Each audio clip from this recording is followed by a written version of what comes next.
Hi ducks! April is always a really busy month for me, as evidenced by the fact that this video is like 3 weeks late, but especially in high school because it was National Poetry Month and Sexual Assault Awareness Month with Denim Day and everything, and it was also the few weeks that I had left before my AP exams, so I would be going to readings and cafes and also be going to protests and marches and Denim Day events and also be studying and bringing my flashcards with me on the bus. So now that I'm in college, I don't have to study for AP exams, so I thought that this year I would bring a camera along with me as I journeyed across the city to all of these things. I kept a video log or vlog of the week as it was, so I went to the Festival of Books first of all on Saturday. It's this big carnival practically. And now I'm about to venture to enemy territory at USC for the Festival of Books. I'm so excited. I want a good hot dog and to see a bunch of poets, so I really hope that the LA Times won't disappoint me in those goals. I was really late to everything, but I caught the last couple poems by Safia Ilelo at the poetry stage, and she is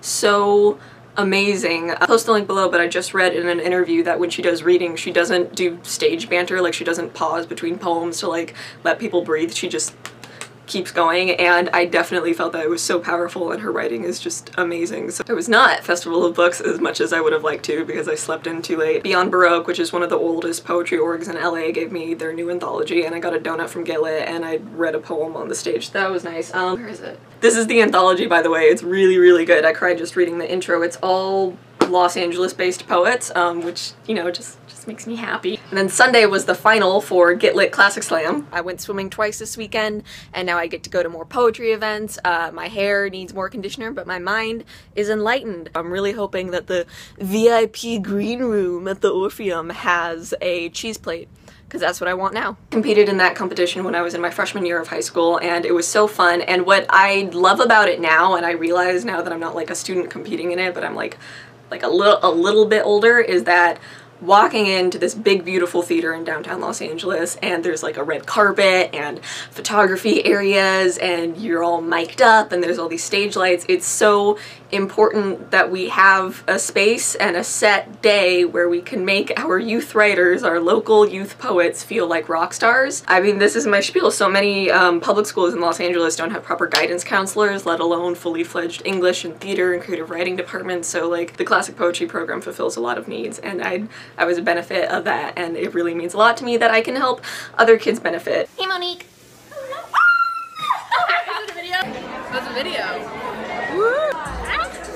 And then the next day, Wednesday, was officially Denim Day. This year Peace Over Violence partnered with the city of Santa Monica, so the 3rd Street Promenade, which is like a really big outdoor mall, it's just this really long street right next to the beach, and there's tons of fancy shops, and it's a cool youth center, right? So a lot of the shops were selling Denim Day material, and it was really nice. And again, it's so important to have a space where like these really vital activist issues aren't just brushed to the side, but like we have a concert and there's people dancing. And what I really love about Denim Day specifically as a feminist event is that it's a much easier gateway into the larger world of crisis center care and activism and feminism. It's not immediately triggering, you know, like teenage girls can come up and talk about clothing and music and art and stuff, right? It doesn't immediately have to go to the visceral realities of flesh, right? There are also a lot of dogs at the Denim Day event, which they're my favorite allies, you know. That was what I did the last week of April before diving into my midterm review. I also kept a log of all of the media that I consumed that week as I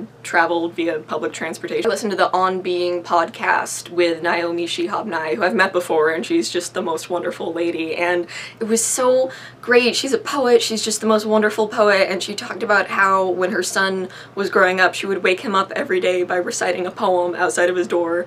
Like, that's just the best alarm clock. I listened to the NPR interview with one of the executive producers of Veep, which was really great, not only because Veep is hilarious and like one of the best comedies on television right now, but because he talked about how he got started in like the entertainment industry. He worked as an usher in like theaters off Broadway, and it was great because he could watch the shows every single night and see how the actors and directors adjusted themselves after each performance, and from that gave him such a good foundation to become a theater critic and then become, you know, a writer and producer and stuff. I read This Assignment Is So Gay, which was a collection of poetry by LGBT teachers, which is such a specific topic, I think specifically made to make me cry. I read Quiet Fire, which is an anthology of historical Asian American poetry, and I found a lot of really great poets that I want to like get the full collections of now. That's what I love about reading anthologies, is that it's such a great way to be introduced to so many new authors at once, and like you're not gonna love every single poem in an anthology, but the 3 or 4 that you do like, you can latch onto them. It's Spunk by Zora Neale Hurston. I've only read her novels before, and her short stories are just so good, and it's amazing how much world building and how much character development she can get in just like 10 pages. In April, I also finally finished The Bad Renaissance by Alexander Lee. I bought this book very discounted at the student bookstore here, and I was making my way through it. I bought it because I was taking a modern art history course, and modern art is all about like deconstructing and reconstructing Renaissance art, so I was like, okay, I'm not familiar with this period at all because it doesn't interest me that much, so I wanted to read something on the topic. The first half was really cool-ish, because it had a lot of source material, and there were like interesting stories where girls would poison their families to escape a dowry rate. Trait that I really dislike in nonfiction writing is when the author will just make stuff up about the people that they're writing about as if they're writing a novella, like, how do you know that Michelangelo could smell the bread baking as he crossed the Palazzo to his newly built studio? So extraneous. The author is like, okay, now that we got the art bits out of the way, we're gonna talk about ethnic minorities and Renaissance Italy. And so there was a chapter each on like Jews, Arabs, and black people, and it was just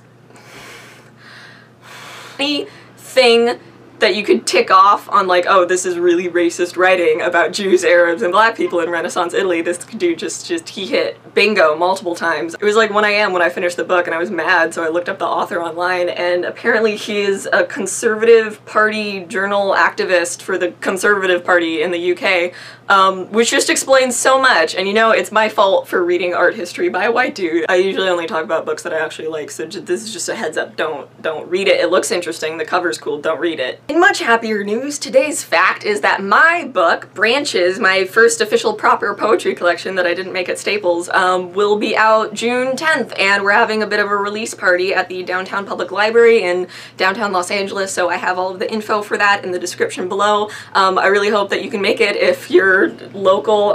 It's also when we're announcing the new Youth Poet Laureate of Los Angeles, so come out and support your neighborhood poets. It's going to be so much fun, and then the book will also be available online and internationally afterwards. Speaking of internationally, I'm going to be going to Paris, London, and Dublin this summer, so if you are a cafe or poetry organization and you want to hang out, email me and let's talk, because that would be really fun. Actual fact of the day is that there are over 1,000 different varieties of cherries, and I hope to eat all of them this summer. I love cherries. That's all for me. I'm gonna go try and get rid of my coffee headache by drinking lots of water.